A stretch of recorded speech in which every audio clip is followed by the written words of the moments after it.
আল্লাহ আপনাকে ভালোবাসেন এবং আল্লাহই আপনাকে প্রকৃত অর্থে ভালোবাসেন, বাকিরা আপনাকে স্বার্থের জন্য ভালোবাসেন। মনে রাখবেন, প্রকৃত অর্থে শুধু আল্লাহই তার বান্দাদেরকে ভালোবাসেন, বাকিরা মানুষের অবস্থানকে ভালোবাসে, মানুষের ব্যক্তিসত্তাকে নয়, আপনার আত্মাকে নয়, আপনার অবস্থানকে।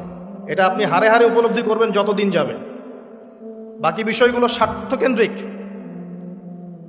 আল্লাহ রাব্বুল আলামিনের ভালোবাসা স্বার্থকেন্দ্রিক নয়, নিঃস্বার্থ। তাই আল্লাহর জন্য ভালোবাসুন। মাকে ভালোবাসেন আল্লাহর জন্য, বাবাকে ভালোবাসেন আল্লাহর জন্য, আপনি সন্তান সন্ততিকে ভালোবাসেন আল্লাহর জন্য, স্ত্রীকে ভালোবাসেন আল্লাহর জন্য। তাদের জন্য করেন আল্লাহকে সন্তুষ্ট করার জন্য, তাদের কাছে কিছু পাওয়ার আশায় না।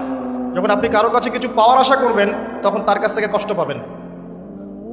যখন কারো কাছে কিছু পাওয়ার জন্য আপনি আশা করবেন তখন তার কাছে কষ্ট পাবেন। এর বাইরে একটা ভালোবাসা থাকে, ডিভাইন, আল্লাহর পক্ষ থেকে আসে। সেই দুই ব্যক্তি যারা আরশের ছায়ায় ছায়া পাবে, ওই 7 শ্রেণীর মধ্যে এক শ্রেণী হচ্ছে ওই দুই ব্যক্তি যারা একে অপরকে শুধু আল্লাহর জন্য ভালোবাসত।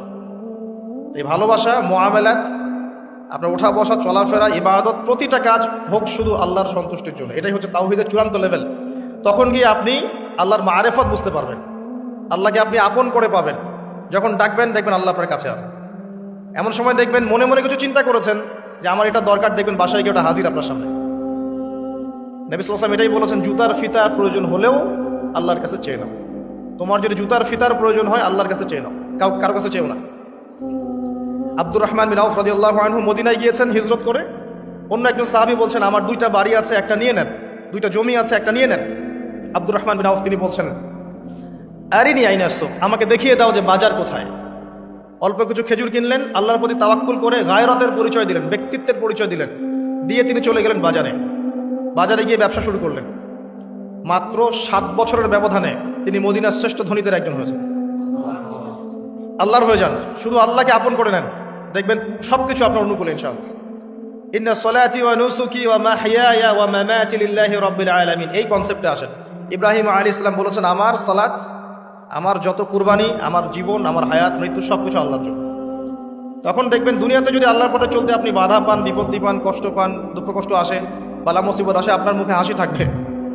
আপনি বুঝবেন এগুলো আল্লাহর জন্য, আল্লাহ এগুলোর প্রতিদান দিবেন ইনশাআল্লাহ। এবার আসেন আরেকটা পয়েন্টে এসে আমি আলোচনা শেষ করতে চাই। আমাদের সামনে একটা মৌসুম অপেক্ষা করছে আল্লাহর ক্ষমা পাওয়ার। 3 শ্রেণীর মানুষের জন্য নবী সাল্লাল্লাহু আলাইহি ওয়াসাল্লাম অভিশাপ দিয়েছেন। অভিশাপ, এক শ্রেণী তারা যারা বৃদ্ধ পিতামাতাকে পেয়েছে, তাদের সেবা যত্ন করে জান্নাত লাভ করতে পারে নাই।